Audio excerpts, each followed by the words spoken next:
7 years ago, we were reading reports about Gen Z dropping out of church. We were reading about Gen Z being twice as likely to be atheists as their parents. Well, things have shifted dramatically. The question is, what is going on with the younger generation? Hey, friends, Michael Brown, delighted to be with you. I was recently in Greece at an international leaders conference, about 400 leaders from 60 different nations from around the world gathering in Athens for a Jerusalem II Council. That's what it was called. It would have been held in Jerusalem, but because of the war and the aftermath of things, it was moved to Greece. And I was asked to do a keynote message on what God is doing among young people today. The organizer calls them Gen Now. I focused in particular on Gen Z. I went through a PowerPoint presentation. I think you'll find it really helpful, eye-opening, so I want to go through that with you now. The call of God and Gen Now. 1 Chronicles 12:32 speaks of the sons of Issachar. These were among those that joined together with David in Hebron to establish the kingdom in his hands. And the list begins in the 23rd verse of the chapter. And in 1 Chronicles 12, it speaks of mighty men from the different tribes, warriors ready for battle. And then the sons of Issachar, they were the smallest in terms of number. It doesn't mention that they were great in battle, etc. But here's what it says. NIV, from Issachar, men who understood the times and knew what Israel should do.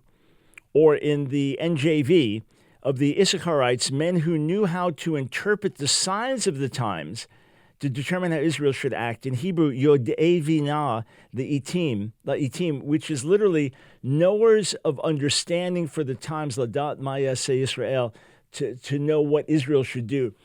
In other words, if we understand the times, if we have discernment of the times, it doesn't just mean we can fill in events on a prophetic calendar. It means that we understand what is happening spiritually, and we understand what we should do. What's God doing? What's Satan doing? What's happening in our society? How should we respond? So I want to share some lessons with you from the counterculture revolution of the 1960s, something that I myself lived with, got caught up with, became a heavy drug user, playing drums in a rock band. And then I got saved in the Jesus People movement, the Jesus Revolution. So I'm a firsthand witness to those things. What was visible outwardly was rebellion in the flesh, specifically sex, drugs, rock and roll, a massive generation gap, and the influx of Eastern religion. What was happening internally was young people were searching for the meaning of life, for something more than the American dream. But most of the church missed what was happening under the surface with the counterculture revolution, then failed to take hold of the Jesus Revolution. In fact, I remember getting saved in 1971 and then hearing teaching that this was the last apostasy, this was the final falling away, and Jesus was coming any minute. I mean, the society had shifted so dramatically, you could understand why people felt that way. So here are some quotes from my book, Revolution in the Church, which came out in 2002. The church missed one of the greatest potential spiritual harvests in modern history since the 1960s. Above all, it was a time of seeking, a time of questioning, a time when the very meaning of life was up for grabs, when the gods of materialism and greed were being renounced and the power of dead traditionalism was being cast off. What a golden opportunity for the people of God to rise up and say, we have the answer. We have the real thing. But we miss the moment. This hour, the very thought of it causes me pain. How many lives were needlessly destroyed? It seems that even Mad Magazine had more spiritual insight into those critical years than did many Christian leaders, satirized in the late 1960s as a time of great spiritual hunger, especially among young people.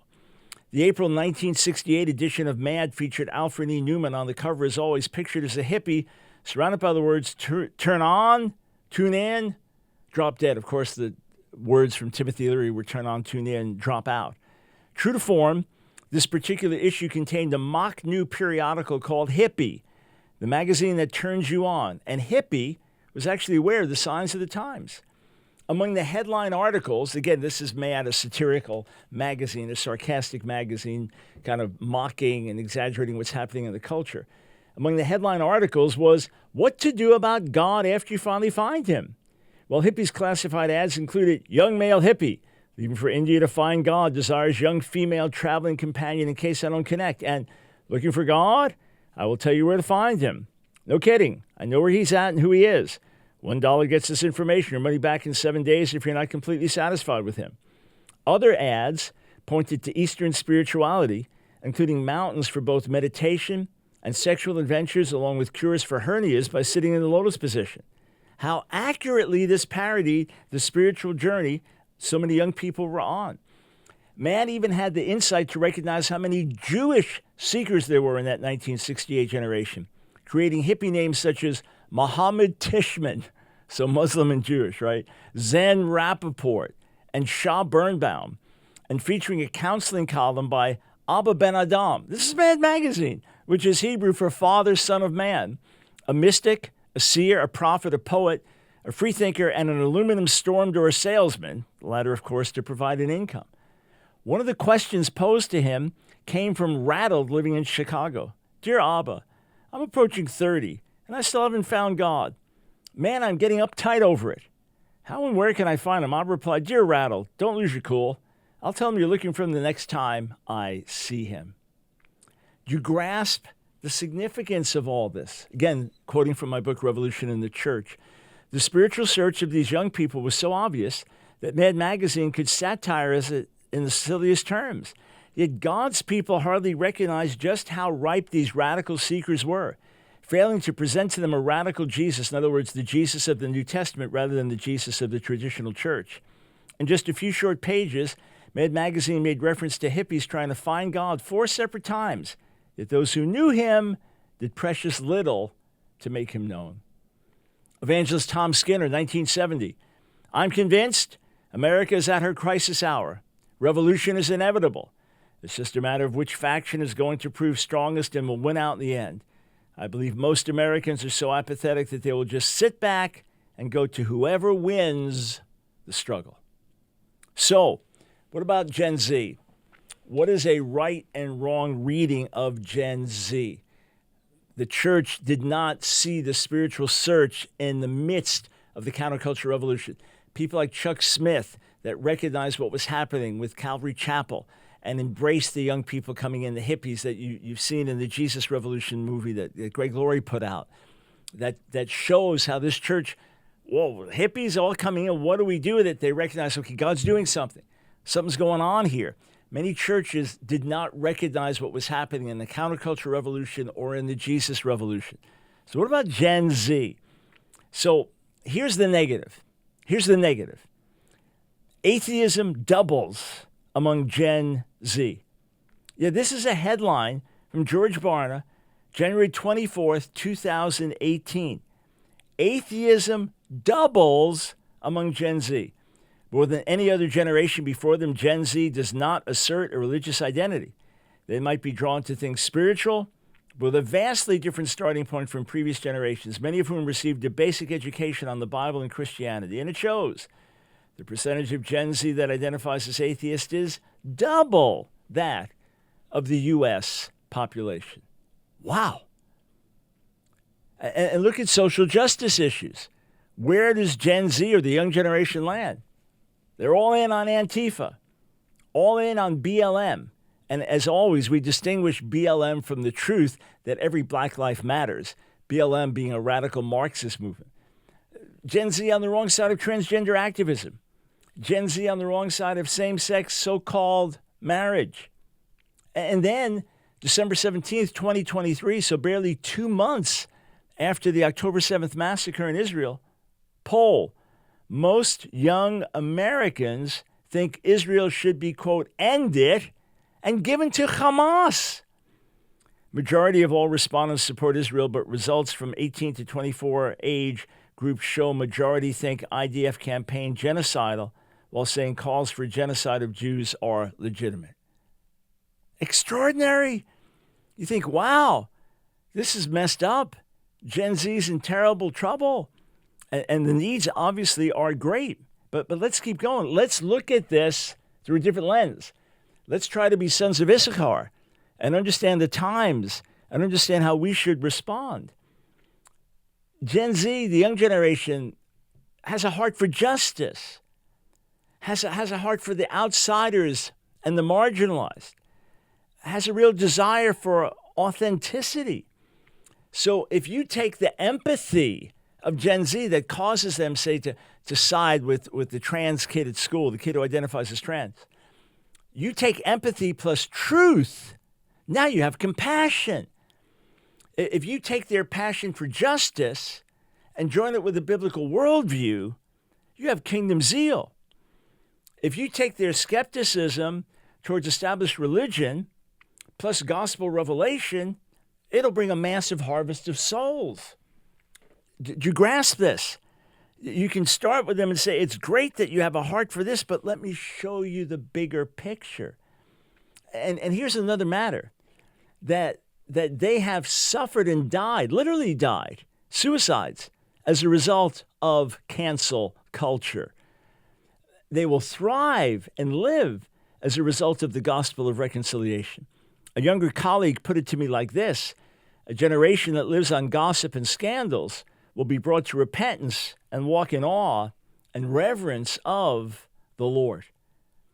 So this generation, also Gen Z, they're a generation that realized they lived through it. Woke doesn't work. Woke doesn't work. They're the generation by firsthand experience their entire lives to discover that screens and online communities do not take the place of face-to-face friends. And then there are reports now of what is being called the quiet revival. And it points to how ripe the harvest is. Check this out. January 28th, 2025, The Independent, this is UK. Gen Z, far less likely to be atheists than parents and grandparents, new study reveals. With many of younger generation found to identify as spiritual, research counters assumptions spirituality is on decline and in fact implies God is, quote, making a comeback. Now look at this headline. Gen Z, far less likely to be atheists than parents and grandparents, new study reveals. 7 years earlier, atheism doubles among Generation Z. Isn't that extraordinary? So let me go back one slide. Gen Z, far less likely to be atheists than parents and grandparents, new study reveals. This is January 2025. January 2018, atheism doubles among Generation Z. You're talking about a radical shift.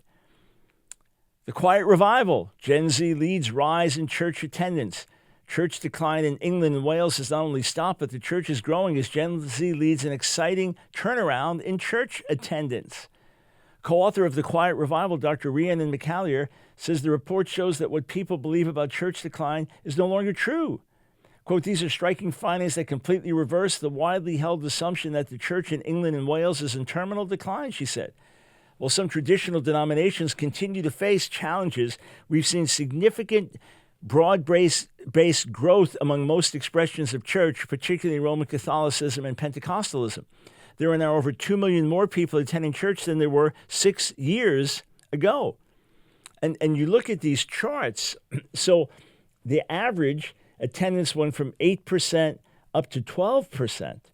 But look at Gen Z, so 18 to 24, that went from 4% of them attending church in 2018 to 16% in 2024. It's still a relatively low number overall, but that's an increase of over 400%.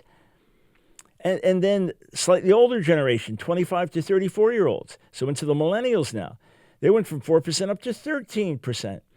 When you look at 55 to 64, or 45 to 54, 55 to 64, they actually have a slight decline. And then 65 and older went from 14% up to 19%. So the one with the most significant growth, the most dramatic growth, is 18 to 24-year-olds, followed by 25 to 34-year-olds. Anglican Inc. reports this. Church attendance surges in England and Wales driven by Gen Z revival. And then here's another article, February 2023. Asbury revival sparks movements at other Christian colleges. Holy Spirit is at work. Now we focus on America. And then here's an article, March 2025, written by the president of Asbury. Perspective, Gen Z is starved for spirituality. That's reason for hope. So Kevin Brown, president of Asbury, said this, According to a new report from Pew Research Center, Christianity's long-documented decline has leveled off. Interestingly, the data seems to point to an unlikely contributor to the stabilization: young adults. Specifically, young adults born from 2000 to 2006 have turned out to be as religious as adults born in the 1990s, Kelsey Dallas wrote in a Deseret article about the study. Researchers have been expecting a notable religious decline from one birth cohort to the next. Similar trends among young adults have been documented outside the United States and Western Europe. Gen Z is more likely to attend church than their parents or grandparents. In the United Kingdom, they are half as likely as their parents to identify as atheists. At the 2024 Lausanne Global Congress, arguably the largest global gathering of evangelicals ever to congregate, leaders focused on Gen Z as the next generation to advance the gospel and faithfully address the challenges confronting the global church. A similar focus on Gen Z was evident at Gather 25, a day-long broadcast service that attracted approximately 7 million participants across the globe. And then I've got here major 2023 to 2025 revival movements post-Asbury, college after college, university after university, both Christian and secular. I've just got one after another, after another, after another in this presentation. It's remarkable. And some I know firsthand, colleagues of mine, just seeing extraordinary outpourings of the Spirit on college campuses, with hundreds coming to faith and being immersed, spontaneous baptisms, then getting in discipleship groups. Again, more examples. 11 more colleges experienced revival in 2024, and yet more examples, both Christian schools and secular schools. One missionary and street evangelist said this to me. He's in his early 40s. He was actively involved in a campus in Fort Worth, Texas over the last year. Is constantly sharing the gospel with young people. His words to me: they are so ready. The harvest is ripe. Let's look past the outward things that can be off-putting and see what's happening on the inside and see what God is doing. This could be a major turning point if we will reap this harvest and make real disciples. It could bring a shift in the church culture.